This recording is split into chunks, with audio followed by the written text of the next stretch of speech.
এবারে মঞ্চে ডেকে নিচ্ছি আরও একজন মেধাবী প্রতিযোগীকে, যার নাম তাসনিম তলহা। হাফেজ তাসনিম তলহা আসছে মঞ্চে। এসো কোরআনের আঙিনা, এসো শান্তির মোহনা। আসসালামু আলাইকুম ওয়া রাহমাতুল্লাহি ওয়া বারাকাতুহু।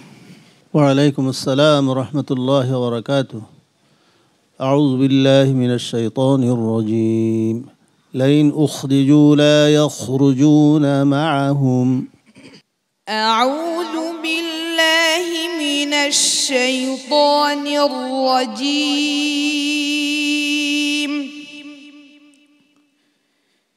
বিসমিল্লাহির রহমানির রহিম।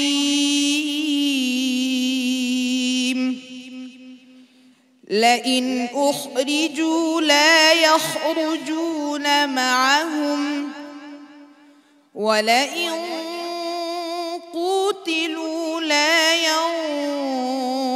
ينصرونهم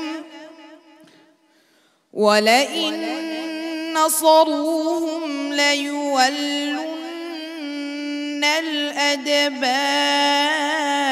الأدبار ثم لا ينصرون لأنتم أشد رهبة في صدورهم من الله ذلك بأنهم قوم لا يفقهون لا يقاتلونكم جميعا إلا في قرى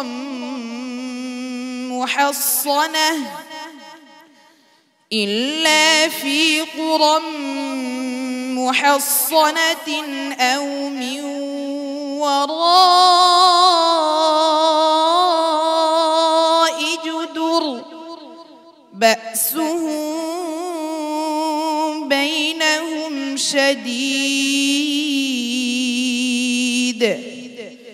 تحسبهم جميعا وقلوبهم شتى ذلك بأنهم قوم لا يعقلون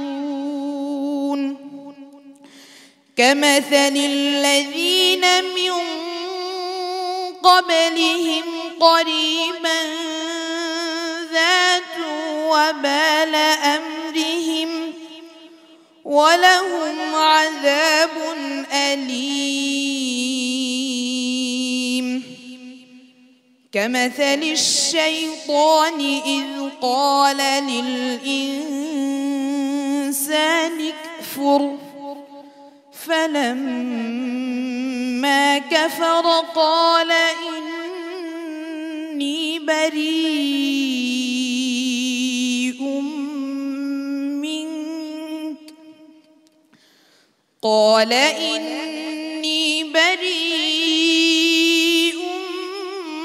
منك إني أخاف الله رب العالمين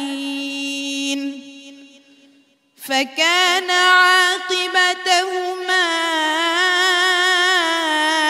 أنهما في النار خالدين فيها وذلك جزاء الظالمين. حسبك. صدق الله مولانا العظيم وصدق رسوله النبي الكريم. মাশাআল্লাহ, তোমার তিলাওয়াত শুনছিলাম আর একটা জিনিস ভাবছিলাম। সম্মানিত বিচারক হাফেজ মাওলানা আবু ইউসুফ, আমি যদি ভুল না করে থাকি, গতকাল আপনি বলেছিলেন যে তার সক্ষমতা সম্পর্কে আপনি বেশ উচ্চ ধারণা আমাদের সামনে পেশ করেছিলেন। আপনার সেই ধারণা অনুযায়ী আজকে তার পারফরমেন্স কেমন হয়েছে? ধন্যবাদ সম্মানিত উপস্থাপক, অসাধারণ। আসলে আলহামদুলিল্লাহ। ওর তেলাওয়াতটা বোঝার জন্য কোরআনের অভিজ্ঞ লোক লাগবে। হ্যাঁ, তো এখানে দুইজন শায়েখ আছেন আমাদের এখানে, আলহামদুলিল্লাহ ওনারাই মন্তব্য করবে। তবে আমার কাছে আসলে অনেক অনেক অনেক ভালো লাগছে। আলহামদুলিল্লাহ। মোহতারাম ফখরুল হুদা, আপনার অভিমত জানতে চাচ্ছি। মাশাআল্লাহ মাশাআল্লাহ, তসনিম তলহা, জাযাকাল্লাহু খায়রা। তোমার তিলাওয়াত কতটা হৃদয়স্পর্শী ছিল তা আমি ভাষায় প্রকাশ করতে পারবো না। এটাই বলবো, আমার মনে হচ্ছিল তুমি প্রতিটি শব্দ বুঝে বুঝে উচ্চারণ করছো, একেবারে অর্থ বুঝে বুঝে। মোহাম্মদ সিদ্দিক আলমী সাহেব রহমতুল্লাহ আলাইহি যেভাবে পড়তেন, যদিও তুমি ওনার সুরে পড়ো নাই, এমনটাই মনে হচ্ছিল। আলহামদুলিল্লাহ, অনেক স্বাদ পেয়েছি। আল্লাহ পাক তোমাকে আরো উন্নত করার তৌফিক দান করুন। আমিন। সম্মানিত অতিথি, পিপলস ইন্স্যুরেন্স কোম্পানি লিমিটেডের সম্মানিত ডিএমডি, আপনার কাছে কেমন লাগছে এই প্রাকৃতিক পরিবেশে তেলাওয়াত শুনতে? আমার এত ভালো লাগলো, আর তার ছোট মানুষ, তার তেলাওয়াতে এত ওজন ছিল, এত গভীরতা ছিল, সেটা আমি ভাষায় প্রকাশ করতে পারবো না। ইনশাআল্লাহ ভবিষ্যৎ তার উজ্জ্বল উজ্জ্বল ভবিষ্যৎ। আমরাও প্রত্যাশা করি তোমার ভবিষ্যৎ হোক উজ্জ্বল থেকে উজ্জ্বলতর। অনেক অনেক শুভেচ্ছা, অনেক অনেক দোয়া তোমার জন্য।